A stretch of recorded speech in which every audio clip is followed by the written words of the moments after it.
Never save money. Yes, you heard that correctly. Never save money. If that sentence made you uncomfortable, good. That means you are thinking. That means your mind is awake. From childhood, we are taught one rule: save money and you will be safe. Save money and your future will be secure. Save money and everything will be fine. But look around you. Are the people who only save money truly free? Are they relaxed? Are they powerful? Or are they constantly afraid of losing what they stored? Today, I want to share a different way of thinking. Not about spending carelessly, not about being irresponsible, but about something deeper. This is about shifting your mindset. This is about turning fear into power. This is about making your money work harder than you do. Welcome to English Mindshift. Today, we are not just improving English. We are upgrading how we think. Part 1. The Village of Careful People. In a small village surrounded by wide fields and dusty roads, people were known for one thing: they were careful. Very careful.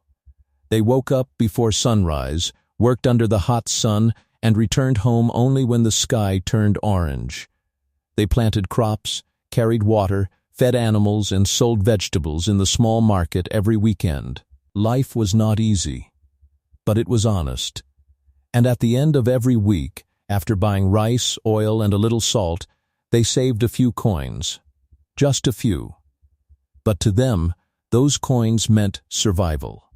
They felt proud of their savings. Some kept coins inside glass jars hidden in dark corners of the house. Some folded paper notes and placed them under mattresses. Others locked their money inside old wooden boxes that had small iron keys. Every evening after dinner, many families would sit quietly and count their money. 1 coin, 2 coins, 3 coins. Slowly, carefully. The small metallic sound gave them comfort. It felt like protection against tomorrow's problems. Parents told their children, saving money is wisdom. Grandparents said, if you save enough, you will never suffer. So the children grew up believing that collecting money was the highest form of intelligence. They believed that if the jar became heavy, life would become lighter. But something strange happened over the years. The jars grew heavier, yet the people did not. The boxes became full, yet their lives did not expand. The roofs still leaked during heavy rain. The children still wore the same old clothes year after year. The farms produced the same small harvest. The houses looked the same. Nothing truly changed. They were surviving, yes, but they were not progressing. The money was safe, but their dreams were small. The coins were protected, but their opportunities were not growing. They felt secure, yet they were always slightly afraid. Afraid of sickness, afraid of storms, afraid of sudden emergencies. Every problem was seen as a threat to the jar. Slowly, without realizing it, saving became their identity. They were not farmers anymore. They were protectors of coins. And protection became more important than creation. They believed they were building a strong future. In reality, they were building a wall around their potential. Saving made them feel secure. But security without growth is just a comfortable cage. Part 2. The Illusion of Safety. Why do we love saving so much? Because saving feels safe. It feels calm. It feels responsible. When money is sitting in a jar, in a bank, or hidden in a drawer, it gives us a quiet sense of control. We tell ourselves, at least I have something. And that something becomes our emotional support. It becomes our invisible shield against the future. But safety can sometimes be an illusion. Imagine holding water in your hands. At first, it feels like you have control. You can see it. You can feel it. It is yours, but slowly, quietly, it slips through your fingers. You do not notice it at first. Drop by drop, it disappears. By the time you realize it, your hands are almost empty. Money that sits still slowly loses power in the same way. Prices rise, Food becomes more expensive. Education costs more. Land becomes more expensive. Opportunities pass. Time moves forward. The world does not wait for your jar to grow heavier. While you are protecting your money, the world is moving without you. New businesses are starting. New technologies are being created. New skills are becoming valuable. People who take action are building systems, networks, and knowledge. They are not necessarily smarter. They are simply moving. Safety without movement becomes weakness. If your only strategy is protection, you become afraid of risk. If you become afraid of risk, you stop trying. And when you stop trying, you stop growing. Slowly, your desire for safety turns into a prison. You are no longer building a future. You are only defending the present. Saving money without purpose is like storing seeds in a box forever. Seeds are not meant to be stored forever. They are meant to be planted. If you keep them locked away, they will never become trees. They will never produce fruit. They will never multiply. They will simply remain small and unused. Money is the same. It is a tool. It is energy. It is potential. But potential means nothing without action. True safety does not come from keeping money still. True safety comes from building the ability to create value again and again. When you have skills, knowledge, systems, and confidence, you are not afraid of losing money, because you know you can create more. That is real security, not the jar under the bed, but the power within you. Part 3. The Man Who Saved Everything. There was a man in that village who believed more strongly than anyone else in the power of saving. He was not lazy. He was not foolish. In fact, people respected him for his discipline. He woke up earlier than most. He worked long hours in the field, even when his body felt heavy. He avoided buying sweets in the market. He repaired old clothes instead of replacing them. When his shoes began to tear, he stitched them carefully instead of buying new ones. "I am preparing for the future," he would say with confidence. "One day, this will protect my family." Every week, after paying for only the most basic needs, he dropped coins into a large jar. The sound of metal hitting glass gave him satisfaction. It sounded like progress. It sounded like wisdom. Slowly, month after month, the jar became heavier. When it was full, he started filling a wooden box. He did not invest. He did not expand his farm. He did not try new ideas. He only stored. Years passed. His jar was heavy. His box was full. But his life did not change. He still woke up tired before sunrise. He still worried about rain destroying his crops. He still feared sickness. He still calculated every small expense with anxiety. At night, instead of feeling powerful, he felt pressure. What if it is not enough?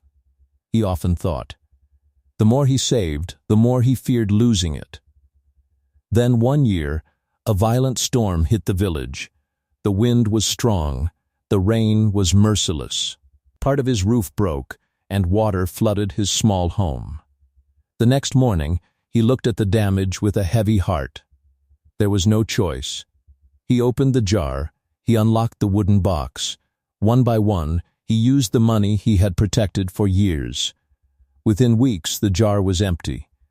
The box was almost empty. And something surprised him. The fear did not disappear when he had savings, and it did not disappear when the savings were gone.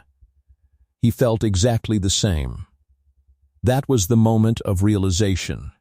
All those years of sacrifice, all those years of saying no to small joys, all those years of believing he was building security, and yet one storm had erased it. He sat quietly one evening, staring at the empty jar. He expected to feel destroyed. Instead, he felt confused. If saving was the answer, why did he still feel uncertain? Why did he still feel weak? That night, a powerful truth entered his mind. Saving did not remove fear. It only delayed it. He had protected his money. but he had not increased his power to create more. And that changed everything. Part 4. The turning point. One afternoon, while sitting outside his repaired home, the man noticed something he had ignored for years. His neighbor across the dusty road was working differently. The neighbor did not look worried while counting coins at night. Instead, he looked busy during the day. Curious, the man began to observe him more closely. The neighbor did something unusual for the village. Instead of saving every extra coin, he used some of it. He bought stronger farming tools that made his work faster. He purchased better seeds that promised a healthier harvest. He even paid a young worker to help him prepare the land more efficiently. When his fence began to break, he repaired it immediately instead of waiting for it to collapse. At first, people laughed. "He is spending too much," they said. "He is not careful. He will regret it." In the village, spending was often seen as danger. Using money meant reducing the jar. Reducing the jar meant reducing safety. But the neighbor was calm. He did not argue. He did not explain. He simply worked. The season changed.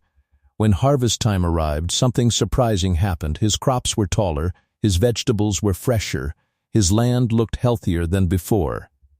Buyers in the market noticed the difference. They were willing to pay a little more for better quality. Slowly, his income increased. He did not suddenly become rich, but he became stronger. His house improved step by step. He replaced old tools.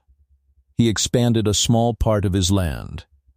He even began teaching his children how to manage the farm with simple records and planning. The man who had always saved watched all of this with a silent mind. He began to feel something new, not jealousy, but awareness. For years, he believed protection was the highest wisdom. Now he saw another form of wisdom, intelligent risk. One evening, he finally gathered courage and asked his neighbor, "Aren't you afraid of spending your savings?"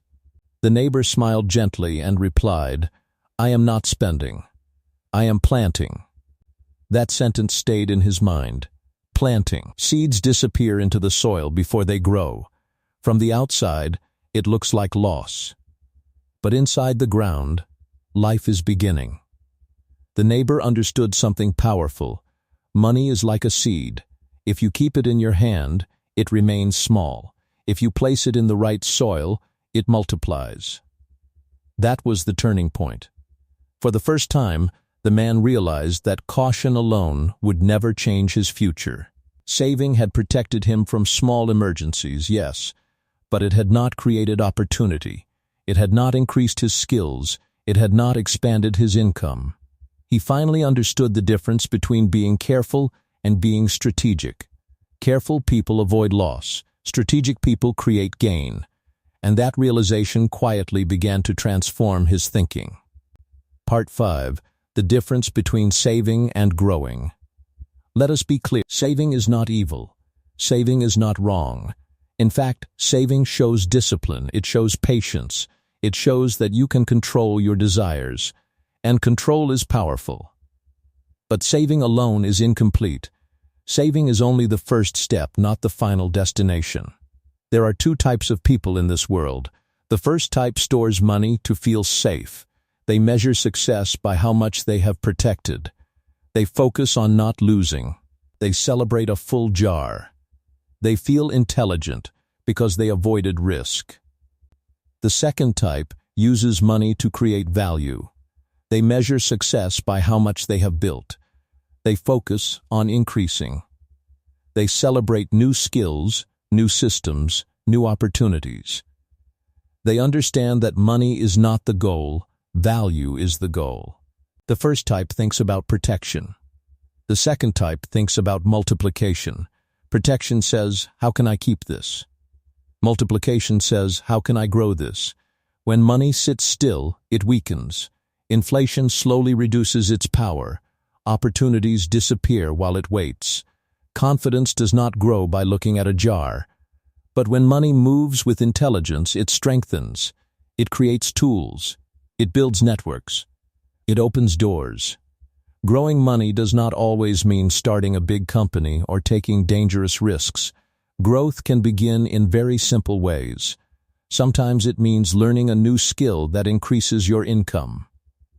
Sometimes it means buying better equipment that improves your productivity. Sometimes it means investing in knowledge, books, courses, or mentorship. Sometimes it means starting small, very small, but starting with intention. The man in the village began to understand this difference deeply. Saving had trained his discipline, yes, but it had not trained his creativity. It had not trained his courage. It had not trained his ability to produce more. He realized something powerful. Money stored is limited. Money used wisely can become unlimited. If you save $1, you still have $1. But if you use $1 to learn a skill that earns $10, your future changes. If you use money to improve your tools, your time becomes more valuable. If you use money to build relationships and systems, your opportunities expand. The strongest investment is not in banks. It is in yourself, because when you invest in yourself, no storm can fully destroy you. Even if money disappears, your skills remain. Even if savings are lost, your knowledge stays.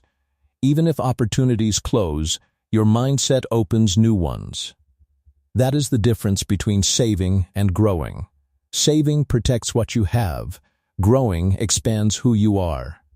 Part 6. Start small, think big. You do not need a lot of money to begin. That is one of the biggest lies people believe. They think growth belongs to the rich.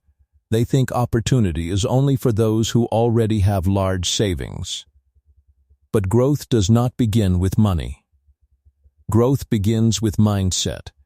It begins with courage. It begins with the decision to move instead of waiting. You need courage. You need vision. You need discipline. Courage allows you to take small risks. Vision helps you see beyond today's comfort. Discipline keeps you consistent even when results are slow. Imagine buying one book that changes the way you think about business, communication, or technology. That single book might teach you a skill that increases your income for years. Imagine learning one digital skill online that allows you to earn from anywhere. Imagine starting one small side project in your free time, selling something, teaching something, building something. At first, it may look small. It may even look insignificant. But small does not mean powerless.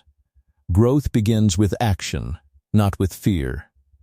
Many people say, "When I have enough money, I will invest." But that sentence hides procrastination. The truth is different. You grow by investing. You do not invest because you are already grown. Think about a farmer again. He does not wait until he has a forest before planting seeds. He plants seeds when the land is empty. He trusts the process. He waters daily. He protects the soil. He understands that growth takes time. The same principle applies to money and life. You do not need to risk everything. You do not need to gamble. You start small. You test ideas. You learn from mistakes. You improve step by step. Small investments in skills create confidence. Small improvements in tools increase productivity. Small projects create experience. Experience builds wisdom. Wisdom builds better decisions. Better decisions build stronger income. That is how growth works. The man in the village finally understood this. He did not suddenly invest all his money in something huge. He began carefully, but differently. He used a portion of his money to improve his tools. He learned from his neighbor. He asked questions. He experimented on a small piece of land before changing everything. And slowly, confidence replaced fear. The seed must go into the ground before it becomes a tree. If you keep it in your hand, it remains a seed forever. Start where you are. Start with what you have. Start small, but start with intention. Because the future does not belong to those who wait for perfect conditions. It belongs to those who plant anyway. Part 7. Make money your worker. Think about this carefully. Who is working for whom? Are you working for money your entire life? Waking up early, feeling tired, trading your time and energy only to protect a small number inside a jar or a bank account? Or is money working for you, quietly, consistently, even when you are resting? This question changes everything. If you only save, money sleeps. It sits, it waits, it does nothing. You protect it, you count it, you worry about it. In that situation, you are the servant, and money is the master. Your emotions rise and fall depending on how much you have stored, but if you invest wisely, money works. It moves, it produces. It creates opportunities beyond your physical effort. In that situation, money becomes your worker. And you become the manager. Even small actions matter. Buying better tools that increase your productivity is making money work. Learning a skill that increases your income is making money work. Starting a small side business that earns while you sleep is making money work. Building a system that saves time and multiplies output is making money work. Money should not be your master. It should be your employee. The man in the village finally understood this truth deeply. For years, he had guarded his savings like a treasure. But treasure that only sits in a box does not feed a family. When he began using his money to improve his land, to buy better seeds, and to learn smarter farming methods, something changed inside him. He no longer felt like a victim of circumstances. He felt like a creator. That is the real power of growth. When money becomes your worker, fear begins to disappear. Why? Because you are no longer dependent on one fixed amount. You are building systems that can generate again and again. If one crop fails, another can grow. If one idea does not work, you have gained experience to try a better one. Control does not come from having a large amount of money. Control comes from knowing how to create value repeatedly. Imagine reaching a point where your skills earn more each year, where your investments slowly grow, where your knowledge allows you to see opportunities others miss. That is financial confidence. That is mental freedom. And it begins with a simple decision. Stop treating money like something fragile that must be hidden. Start treating it like a tool that must be used wisely. Money is energy, and energy must flow. When it flows with intelligence, it builds strength. When it stays frozen in fear, it weakens. Make money your worker. Train it. Guide it. Use it to build assets, skills, and systems. Because when money works for you, you are no longer just surviving. You are building. And builders shape their own future. Final reflection. The real meaning of never save money. So what does never save money truly mean? It does not mean spend everything. It does not mean be reckless. It means do not let money sleep. Do not let money lose power. Do not let fear control your decisions. Save with purpose. Use with intelligence. Grow with patience. Money in a jar is silent. Money in motion is powerful. Your life deserves growth. Your effort deserves multiplication. Your future deserves more than survival. Never save money, make it grow. And when you shift this mindset, you do not just change your finances. You change your confidence. You change your courage. You change your destiny. This is English Mind Shift, where we grow language and we grow thinking. If this message touched your mind, remember one thing. The goal is not to collect coins. The goal is to create value. Start small. Start today. And never let your money sleep again.